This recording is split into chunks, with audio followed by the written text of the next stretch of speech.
Bonsoir. Alors, j'espère que vous allez bien. Alors, dans cette vidéo, je vais parler d'un phénomène qui est en train de se passer. J'étais faire mes courses aujourd'hui et le magasin où j'étais est presque vide. Rayon presque vidé. Et même, je vois sur YouTube des vidéos, on montre vraiment, pas sur YouTube, c'est au journal. Au journal, j'ai vu des rayons qui étaient, le magasin qui était presque vide. Et donc, ça montre aussi l'état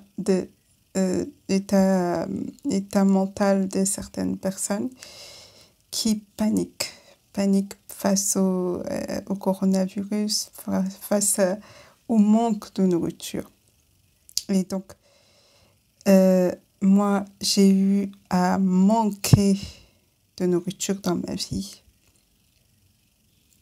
au point où si Dieu n'était pas intervenu pour moi et mon fils, je serais morte, ainsi que mon fils. Parce que j'ai travaillé avec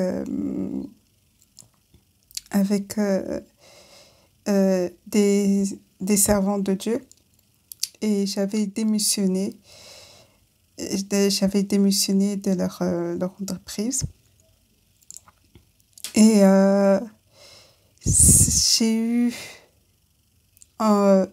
malgré tout le bien que j'avais fait auprès d'elle, tout ce que j'avais pu faire, c'est-à-dire que j'ai travaillé, je faisais du ménage chez elle. J'ai nettoyé, c'était une auberge qui les appartenait. J'ai nettoyé tellement bien l'auberge que elle-même, elle venait souvent me dire, tu fais du bon boulot. Donc parfois, j'ai nettoyé les lits, j'ai nettoyé les fenêtres. Je faisais attention aux détails. Mais quand j'ai démissionné, j'ai eu droit à un tel retour qui m'a choquée. Déjà, c'était des malédictions du style tu démissionnes, tu vas mourir. Comme tu démissionnes, tu as un enfant, tu vas mourir. C'est avec un cœur où, voilà, tant pis pour toi. Mais cette malédiction-là n'est pas arrivée, puisqu'aujourd'hui, je suis vivante. J'ai traversé cette période, c'était pas évident, mais j'avais reçu la parole de Dieu à travers Joss Meyer, à travers une de ses vidéos où elle disait « L'Éternel est mon berger, je ne manquerai de rien. Même quand tu traverses l'ombre de la vallée de la mort, il est là avec toi. » J'ai eu à traverser cette ombre de la vallée de la mort, c'est-à-dire que je voyais mon fils qui était en train de pâlir. Il perdait de ses couleurs parce qu'il n'y avait plus à manger. Et ce qu'il y avait dans la maison, c'était un sachet de trucs camerounais. Et lui, il ne mange pas ça. Du coup, il n'avalait plus rien. Et je le voyais comment il pâlissait, il perdait des couleurs. Et je disais, mon Dieu. Et à cette période, ma famille et moi, on ne s'entendait pas trop. Et donc, j'étais, moi, mon Dieu. J'ai dit, Seigneur, je vais regarder où tu vas m'accorder le secours. Et c'est en appelant ma mère, c'est ma mère qui m'avait appelée. Et je lui ai demandé quelques pâtes, elle m'a donné. À partir de là, les choses ont commencé à s'améliorer pour nous. Et donc, même avant d'arriver, et voilà, j'ai vécu cette période et c'est pas tout parce que j'étais pas encore complètement sortie. C'est vrai que je recevais un peu d'aide de ma mère, de l'assistance sociale, mais il arrivait des fois où assistante sociale ne m'aidait pas, ne voulait pas m'aider. Et donc, je retombais encore dans la famine. Mais Dieu se manifestait toujours. Dieu était tellement bon, tellement présent avec moi. Parfois, mon compte était à moins 500 parfois. Moins 500. Tellement là, il n'y avait rien. Et donc, quand je prenais ma carte pour aller retirer, il n'y avait rien. Je me disais qu'il n'y avait plus de sous, je ne pouvais plus retirer. Donc, je rentrais, il n'y avait rien à la maison. Mon fils souffrait de cette situation. Et moi-même aussi. Donc, on dormait. Et la nuit, Dieu se manifestait dans le rêve de mon fils pour lui dire, va dire à ta mère d'aller essayer encore de retirer et l'argent sortira.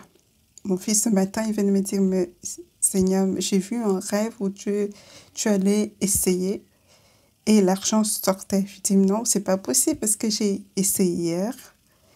Tu as bien vu, il n'y avait rien. On disait qu'il n'y avait rien que je pouvais plus retirer, donc c'est pas possible. C'est pas encore la période où je reçois des allocations, donc il n'y a rien. Et il insistait. Parce qu'il avait reçu. Seigneur, il insistait, il dit, maman, j'ai vu ça, va essayer. Donc finalement j'allais et j'essayais avec ma carte bleue et le miracle se produisait. C'est comme ça que Dieu a eu à me nourrir plusieurs fois. C'est sa parole qui, à cet instant, agissait pour que je puisse retirer alors qu'il n'y avait rien sur mon compte. C'est Dieu lui-même qui faisait cette œuvre-là. Un peu comme il a nourri Élie dans le désert. Et enfin, quand Élie était allé se cacher parce qu'on voulait le tuer, Dieu envoyait les corbeaux nourrir Élie. Pour moi, c'était ma banque. Il agissait pour que je puisse retirer alors qu'il n'y avait rien, alors qu'on m'avait dit non, vous ne pouvez pas retirer. Mais sa parole entrait et je pouvais retirer. Donc, quand tu traverses une situation de famine, appuie-toi sur la parole. Laisse-toi guider par la parole. Prie, supplie Dieu. Ne tourne pas trop tes regards vers les gens. Parce que même un serviteur de Dieu peut te maudire. Hein? Moi, j'ai eu droit à ça, les servantes, malgré tout le bien que j'avais fait. Parce que j'avais décidé de partir. Même pas pitié de moi. Cette personne nous a aidés, nous a vraiment aidés. On a beaucoup de nourriture parce que je voyais la nourriture qu'on les livrait tout le temps. On a beaucoup de nourriture. On va lui donner pour qu'elle puisse, ça puisse bien se passer pour elle là où elle va aller. Elles n'ont pas manifesté ce cœur-là avec moi, envers moi. Et c'était plutôt, tu vas mourir de faim. Mais je ne suis pas morte. C'est pour ça que j'ai eu à vivre ça. Mais je ne suis pas allée vendre mon corps ou me faire prendre des photos de nus, comme je vois souvent des rugbymen, avec tout l'argent qu'ils ont. Et ils font des photos de nus. Je ne sais pas si ça donne gloire à Dieu. Je ne sais pas s'il manque d'argent, comme moi j'ai eu à manquer. Mais j'ai eu à vivre ça, mais je ne suis pas allée me prendre des photos de nus pour nourrir mon fils. Mon cri était seulement vers Dieu. Seigneur, aide-moi. Seigneur, sauve-moi. Seigneur, il n'y a que toi qui puisses faire. Je sais que j'ai péché. Peut-être j'aurais pas dû démissionner, mais tu peux encore m'accorder ta grâce. Tu peux encore me bénir. Tu peux encore m'aider. Aide mon fils. Et Dieu a eu pitié de moi. Donc, c'est pas ce qui va se passer. Hein? On ne sait pas, mais on sait que Dieu contrôle. Et tant qu'il reste au contrôle, on doit toujours se tourner vers lui pour dire, Seigneur, tu m'as montré ces rêves-là, que j'irai là. Donc, je ne peux pas mourir. Alors, pourvois à tous mes besoins. Pourvois à ma nourriture. Pourvois à la nourriture de mon fils. Pourvois à la nourriture de ma famille qui est loin de moi. Pourvois. Et la parole va agir. Elle agit pour moi. Alors que j'ai commis des péchés, elle va agir aussi pour vous. Mais il faut pas lâcher Dieu. Il faut pas paniquer. Dieu, partout, il est l'Éternel, notre berger. Donc, partout où on ira, dans chaque situation qu'on vivra, il sera là pour nous soutenir, il sera là pour nous aider, il sera là pour nous faire remonter la pente. Il nous montrera qu'il est Dieu. Il nous montrera qu'il est Seigneur.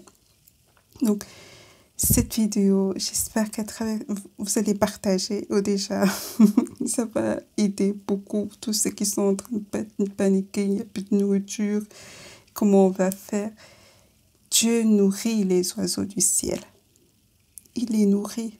Donc, il nous a dit de ne pas nous inquiéter de la nourriture, de ce qu'on va manger. Bon, il va nous nourrir, il va pourvoir. C'est la parole de Dieu qui soutient le monde. C'est la parole de Dieu qui va pourvoir pour nous dans tout ce qu'on aura à vivre. Donc, gardez foi en Dieu, gardez foi en Dieu. Si en écoutant la télé, vous vous inquiétez beaucoup, arrêtez de l'écouter. Arrêtez d'écouter la télé. Dès qu'il y a eu une nouvelle une mauvaise nouvelle, changez de chaîne, écoutez la louange et mettez la parole de Dieu, dansez. Vous avez le droit de danser chez vous, même si ça se passe comme ça se passe dans le monde. Vous pouvez danser. Ça va vous faire du bien au moral. Ça va vous faire du bien au moral. C'est très important. Voilà. Partagez la vidéo, ça va aider d'autres personnes qui sont en train de paniquer. Voilà. Bonne soirée.